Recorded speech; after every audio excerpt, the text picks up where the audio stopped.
Good afternoon and welcome to the Finance, Budget, and Personnel Committee meeting of Tuesday, February 1st, 2020. The first item on the agenda is to identify any potential conflicts of interest. The packets in front of you, or it should be emailed to you too. If you have any conflicts, please let us know now. Seeing none, we will move on to the next thing, citizen comment. And we sort of have a dearth of citizens in the audience. So you're an alderman, you don't count as a citizen. So, like the rest of us. So, okay, we're gonna have no citizen comments. The consent agenda, and on the consent agenda tonight, we've got the minutes of the January 18th, 2020 meeting, monthly position control report, and the bills and payroll. Motion by Zero, second by Nick. Discussion? There being none, all those in favor say aye. Aye. Opposed? So carried. Next. Excuse me. Okay. I don't know what that's about. So, okay. Item number 6 on the agenda is request to recommend council approval to authorize city staff to sign a letter of engagement with Eilers and Associates Incorporated for services related to updating the city's 5-year financial plan. Jennifer Zielecki. Jennifer, it's all yours. Thank you. In 2020, the city contracted with our financial advisor, Eilers, in order to develop a comprehensive 5-year plan. And this document serves as a guiding post for both our CIP and budget processing. And in order for this to be valuable, we have to keep updating it. And so with that, we have included the engagement letter. The services for an updated plan will cost between $5,000 and $7,000. We did budget $5,000 for this specific expense in the finance budget. And should it exceed that $5,000, the city administrator has room in its budget in order to cover those additional expenses should they be incurred. And with that, staff is recommending that this council approves the city staff to sign the letter of engagement with Eilers for services related to the updating of our 5-year. Discussion. Move to approve. Was that Mr. Henley? Okay, is there a second? Second. Second by Ms. Spiros. Discussion? Yes. Thank you. If we did our last one in 2020 and it's only 2022, it seems a little quick to do another 5-year plan. They do project, help us project out. Jennifer, can you speak into the mic a little bit louder? Sure. It is a rolling 5-year forecast. So anything that we would have updated in the past 2 years would not be included in that extended 5-year plan. It helps us plan out our borrowings for debt, upcoming monitors, what we will need to, what the levies will need to be specifically to debt and other expenses. So just given anything that would have changed in the past 2 years wouldn't be reflective in that plan if we're using it to guide us.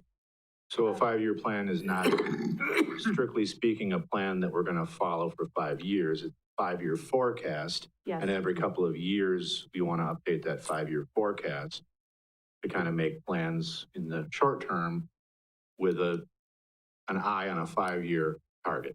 Correct. That's all I needed. Thank you. Any further questions? If not, are you ready to vote?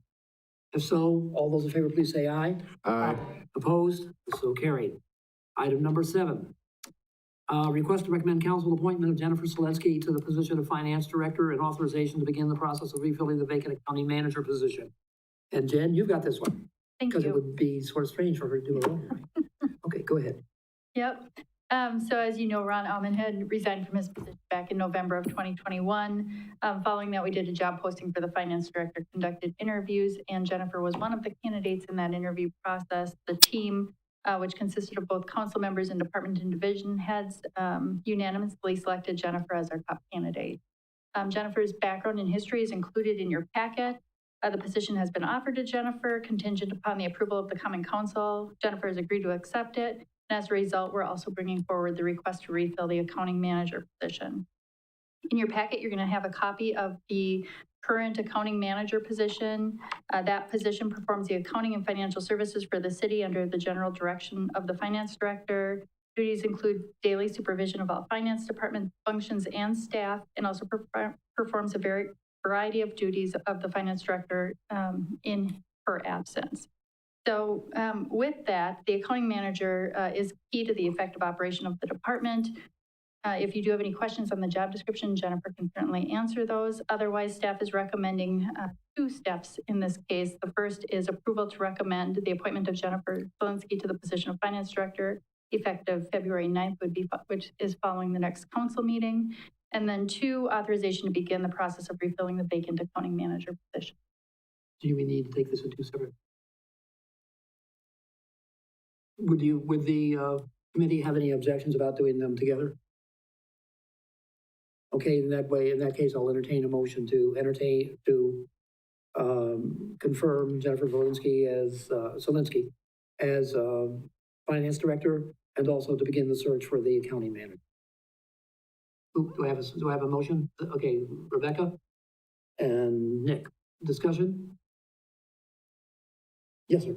I just want to say that I sat in on interviews with the candidates, and Jennifer stood out above the others by a lot. So I'm pleased to recommend this to the committee. Mr. Wessel. Thank you. Regarding that, I guess I was wondering how many interviews took place. We had top 3 candidates, all 3 were interviewed. And how far and wide did they come from in terms of their current locations? Oh gosh, we've been doing a lot of recruiting lately. I don't know that I have that number at the top of my head. Were they just local folks, or were they from? Wausau, for sure. And I can't think of the other candidate where they came from. I believe it was somewhere in the general area. Okay. And is there anything in our description for the position that requires any kind of experience in that position? That requires experience in a finance director position? Yes. Not necessarily. There's certainly, always a recommendation that there is an experienced person in that role. Jennifer has held a number of interim roles, most recently with us, in that role where we've been pleased with her work as well. And thanks to Mr. Peschel here, indicated the other candidate was from so. Okay. And did those other candidates also have experience as a finance director? Not as a finance director. They had different types of experience, not related to public sector. They were private sector folks? Private sector. Okay. All right. Thank you. I just want to add, I was not able to attend because I was ill, but I did look at the resumes, and the only resume that had a significant amount of government accounting involved was Jennifer. She was the only one. I felt, after reviewing the resumes, I felt that the committee was making a good choice, and I decided to keep my nose out of it. So, but anyway, this is, I'm glad to have her on board. So, well, we haven't voted yet, so, don't count your chickens yet, okay? Mr. Handler. Thank you, Mr. Chairman. Jen, the only problem I have with this whole, I don't have a problem with the individual, but I do have a problem with the approach that was taken. I would rather have talked about salary positions or position was actually offered. Can you explain to us why? Well, we'll certainly be getting into that in closed session, which is the Okay. next step, and I think that will take care of any concerns that you had. Okay, thank you. Any further discussion? If not, all those in favor say aye. Aye. Opposed? And that's unanimous. Thank you. Okay. Now, we got to go to closed session. Okay, basically, the next item is adjourned to closed session under Wisconsin statutes, chapters 1985, sub 1, sub C, considering employment, promotion, compensation, or performance evaluation data of any public employee over which the governmental body has jurisdiction or exercises responsibility. Motion by Wetzel, second by Spiros. Roll call. Peschel, Yes. Wagner, Yes. Yes. Spiros. Yes. Okay. Okay, Jan, you better go through this with him because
compensation for the, compensation adjustment for the new Director of Finance. And the floor will be open for motions. Deb, Rebecca, yes. I'm gonna make a motion, but I'm gonna ask Deb to read that out loud. I knew you were going to do that to me. To approve a policy variance to allow the finance director to get the step increase on July 1st of 2022. Okay, second by Mr. Wetzel. Discussion? There being no discussion, all those in favor, please say aye. Aye. Opposed? So carried. Okay, I believe we are down to, items for future agendas. Anybody got anything? Have you got anything cooking up there? So, anybody? Jen, you're okay, you don't have anything up, pending fire right now? Okay. In that case, I will look for a motion to adjourn, by Wetzel, second by Spiros. All those in favor, aye. Opposed, nay. We stand adjourned. Good night.